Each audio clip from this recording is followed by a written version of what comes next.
and the sound design is like crunchy and slurpy. Ooh. He walks again. Nosferatu, the classic vampire tale, first brought to the screen by F.W. Murnau back in the 1920s. He's been revived a few times since then, but now Robert Eggers is going hard with a black and white retelling. It's his latest film, and it's hitting theaters later in December. It's in black and white sometimes, but even the parts that are in color feel like they're in black and white, don't they?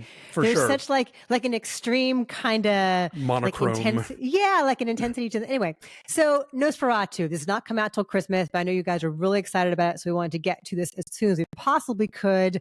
Subscribe if you have not, because it's the time of year to be with us. If not now, when? We've got all the biggies coming out, all the big awards contenders, and all your big year-end holiday movies. So come hang out with us. I'm ready.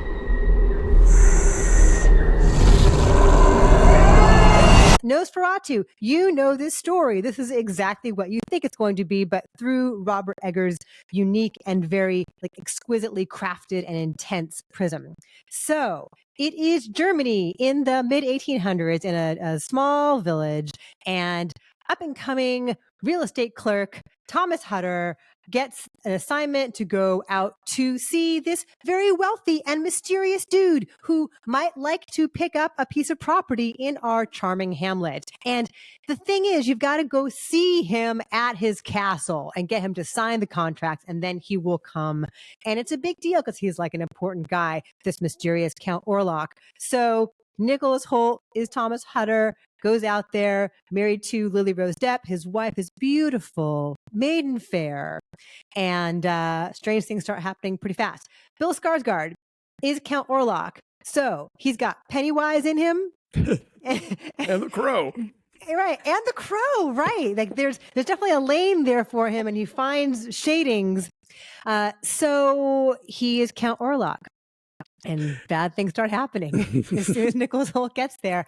And it's what happens when Count Orlok finally arrives in town. And you know the story. If you have seen the Murnau, if you've seen the Werner Herzog, it's, variations on a theme. If you've seen Dracula, which Murnau actually got lost in court to the Bram Stoker family for shamelessly ripping off. Yes, you know the bones, if you will, of this one. If you've seen Love at First Bite. That he comes to town. Yes. He needs property. He sees a pretty lady he falls in love with. So I'm a big Robert Eggers fan, and I love The Lighthouse, and I really like The Northman. We reviewed both of those here. I liked The Witch or The Vivitch, whatever you want to call it. He's got a meticulous eye and a very peculiar sensibility that feels old-fashioned and yet so immediate and alive and thrilling.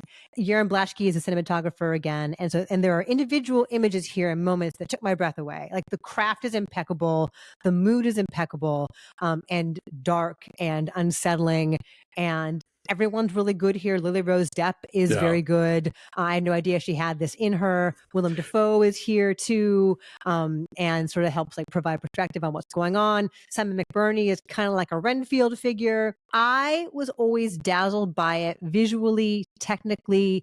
The camera work is so elegant and fluid, and some of the transitions from one place to another, and just I feel like the camera is flying at times, almost like it is Count Orlok's perspective. And some of the technical effects with him are chilling. And the sound design is crunchy and slurpy. Having said all that, it didn't move me.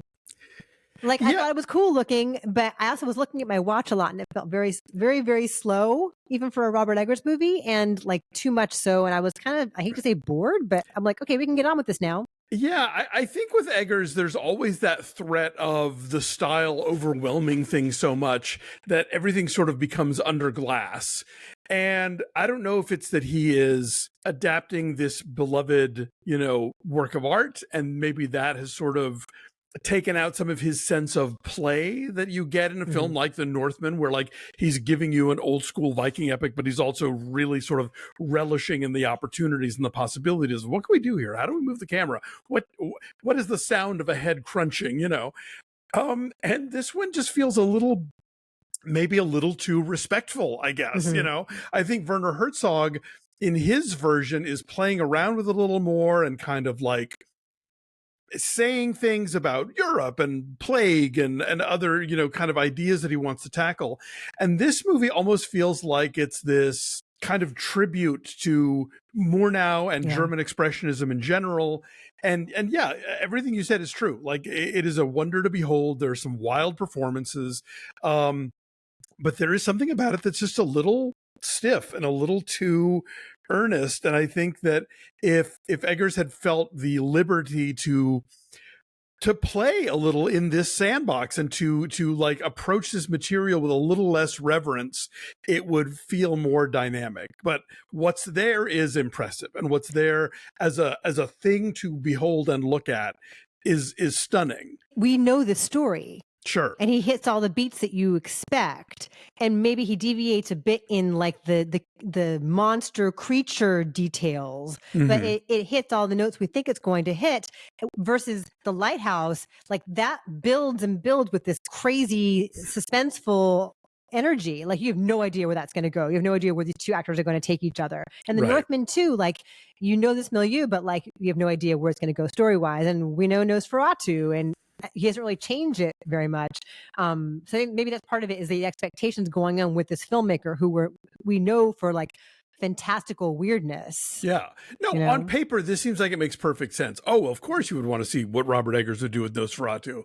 But now I'm thinking, like, maybe I would have liked to have seen him do some, either like something original that isn't a property that he, not that him doing an adaptation is a bad thing, but I think him doing something that he clearly reveres.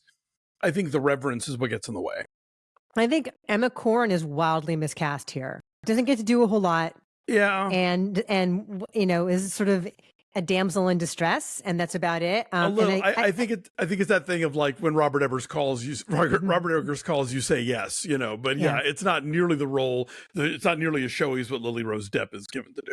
Right. And Aaron Taylor Johnson's kind of terrible in this. Like, whiny, like annoying, and maybe that's the character, Yeah, I'm gonna say it was the character. I think the character is meant to be kind of like a rich douche who is like, oh, of course, stay as long as you want, and then when you do, you're like, are you still here? I think he's kind of meant to be a prick, and he plays it well. But I'm gonna credit what's irritating about that character to the character. Yeah, we should talk about Bill Skarsgard. We've not talked about him really at all in depth, and what he's doing here physically and with the voice and all that. I have to say, I was a little disappointed in that. I thought that, he was going to give us the kind of Orlok that like Klaus Kinski did. Not that he was going to impersonate that, but like something that was taking this sort of well-known iconic figure of cinema, the Max Schreck figure that he cuts in that silent film, and sort of giving it its own kind of spin and its own sort of tragedy. Even like Willem Dafoe in Shadow of the Vampire playing Max Schreck during the shooting of Nosferatu, to me, pops more. I don't think that Skarsgård finds a place for this character that really makes it a Nosferatu / Dracula that makes you go, oh wow, I haven't seen anybody do that before. And I think he's stuck in a lot of jump scares. There's a lot of like shrieky jump scares, but then like once you can see him and like behold him and kind of wallow in the grossness of what he's doing, then that's kind of horrifying. And the creature effects are visceral, and he's down for that, as we've seen in a variety of other roles he's played. He cuts a figure, no question. Yeah. All right. Well, then, what is your number? I'm kind of bummed. Like, I wanted to love this. Yeah, me too. God, I'm gonna say like a 7.1, just because the craft is so good. Yeah. But I think on a scale of what you wanted from, Robert Eggers presents Dracula, you expected more than this, I think. Yeah, I will say 7 as well, and that is purely for the craft and for the performances. But like, it just feels distant. It just, it feels like it never scared me. It's startling at times. It's moody as hell. But it never I'm never like, my God, what am I seeing here? Yeah. And again, I think that there is that familiarity issue of like, well, I know where this is going, which in obviously we wouldn't keep making Draculas if that were a deal breaker. But I think in this one, it just sort of adds to the thing of like, well, at some point we know how this is gonna. So we'll get there. And oh, look at that! That's gorgeous? Yes. Blah blah blah. It's in theaters on Christmas Day. Let us know if you're gonna see it.